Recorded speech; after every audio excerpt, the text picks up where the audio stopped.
आब जहिया सखसलहुँ मुरझा देखियो बटुक भाई के व्यक्तित्व के दुर्दशा देख दू तरह से कहि सकै छी।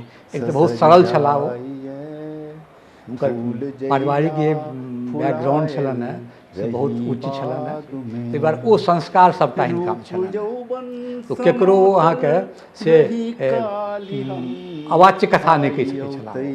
एक हुनकर प्रेरणादायी व्यक्तित्व, जेना कहलहुँ जे महिला कलाकार सब छलखिन तो प्रेरणादायी छलखिन ओ। दोसर छलनि हुनकर जे कलाकार, एक तो महिला कलाकार भेल आ कलाकार के प्रेरित करब।